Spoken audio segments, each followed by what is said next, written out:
আসসালামু আলাইকুম। আজকের লেগা খিচুড়ি শাক শেষ। ওই যে ডেক নিয়ে যাইতেছে, আজকের লেগা খিচুড়ি শেষ। আজকের লেগা খিচুড়ি শেষ। 1 প্লেট খিচুড়ি আসছিল, এই লোকেরা পাইছে। আজকের লেগা খিচুড়ি শেষ।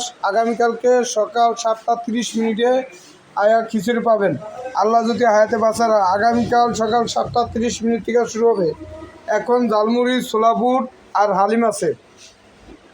ঝালমুড়ি, ছোলা বুট, ফুচকা, হালিম আছে। আর এখানে সব কিছুর দাম রেট লাগানো আছে। এই দাম রেট আল্লাহ যদি হায়াতে বাঁচায় রাখে তাহলে 30 সালের লাস্ট পর্যন্ত পাবেন। এই যে বাইরে খিচুড়ি খাইতে আইছে, বাইরে পায় নাই, ঠিক আছে? এই বাইরে পায় নাই। আর আমার কাছে অনেক কিছু আইটেম আছে, দেখেন।